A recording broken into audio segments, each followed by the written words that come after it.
Hey there folks, it's Chris again talking fish tanks. I'm with Palmer Aquatics, so make sure to subscribe to this channel for more fish aquarium updates. I've done so many videos on the Firemouth Cichlid, and today I'm doing one more because I continuously get so many questions in the viewer submission section on my website, palmeraquatics.com, if you're looking to visit, or you can hit up the comment section, or you can message me on Facebook. However you want to send me questions, that's cool. Or in the Facebook groups, I admin a bunch of Facebook groups.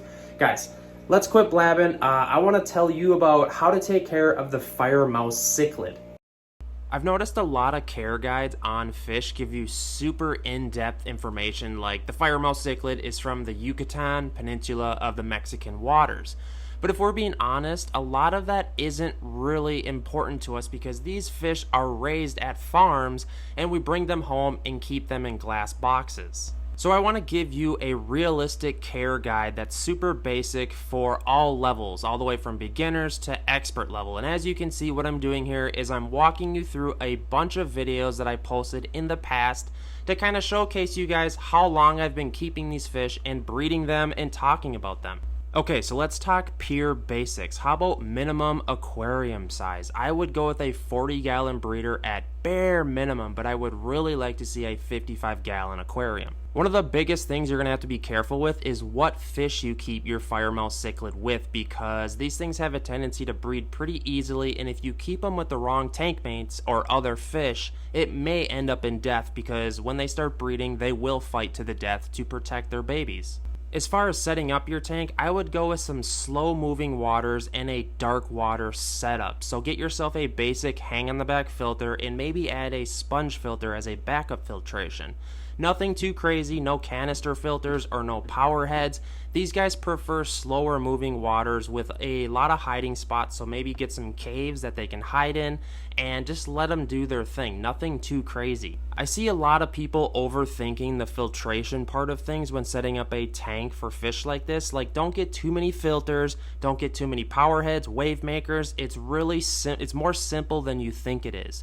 Just get a regular mid-size hang on the back filter and a sponge filter if you want as a backup, and it's literally that simple.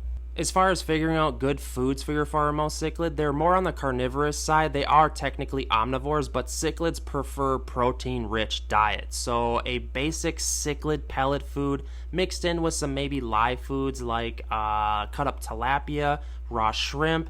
They really adore that, so make sure to give them some treats once in a while. And another huge factor is to mix up some different brands as far as food-wise. Don't feed them the same brand every single day. If you're wondering what brands of food that are my favorite, I'll throw a couple links in the description box to some of my top foods that I feed. And like I said, guys, variety is everything. I try to feed 3 to 4 different types of food through the week. One of the more sticky subjects to talk about when keeping cichlids is what tank mates to keep them with. Everybody argues over the internet what to do here to there, and it's just like, I kind of get a bad rap because I tell people my personal opinion on what fish you can actually keep with fish.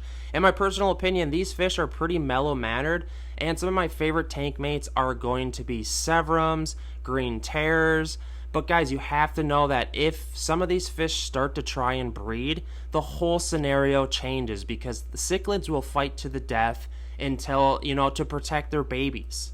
Another super popular question with Firemouth Cichlids is, how do I tell the difference between a male and a female? That is a super good question, and to be completely honest, it's super difficult with these fish because they look very similar and you really can't tell until they're full grown. As you can see in the video here, this is a male and a female at breeding. This is the peak of their adulthood, and there's not much of a difference except in size. The male is a bit larger. Firemouths can get to a max size of around 6 inches, but I rarely see that, and I've been keeping these fish for years. I would say on average a big male is going to be 4 to 5 inches. You can also see how aggressive this breeding pair is. I'm literally just standing by the tank, on the outside of the tank, and that shows you how aggressive they actually are. You can tell all their fish are kind of freaked out in this tank. As far as trying to figure out to use gravel or sand, I personally enjoy using gravel a lot more because when cichlids start digging, which they always do, the sand sifts up into the water and it gets super messy, and what will happen is you'll get sand inside of your filter. I really hate that. So a lot of people ask me, with Firemouth cichlids, hey Chris, do you use gravel or do you use sand?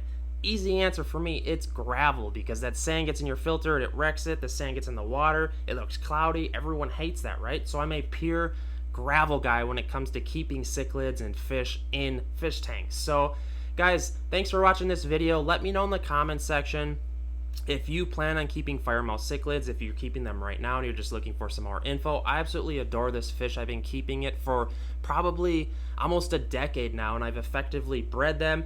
I feel like I've supplied this whole local area for Firemouth cichlids because this is a super sturdy fish, super hardy. They're actually considered invasive in some parts of the world because they're just so good at raising the babies, which makes for a tremendously awesome fish to keep in a fish aquarium.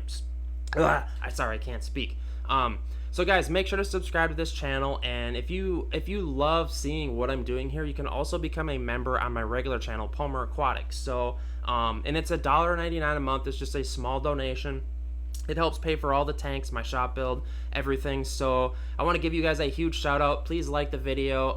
This is just what I love doing, is making videos on fish tanks. It's really late right now, so I'm trying to be as quiet as I can. It's like midnight, and it's like, I don't know, I just can't think, and sometimes when I can't think, I just come make videos. This is what I do, guys. I love you guys. Let me know in the comment section, what's your favorite fish right now? Do you plan on keeping Firemouths? Are you having issues? All right, guys, without further ado, whoop, whoop.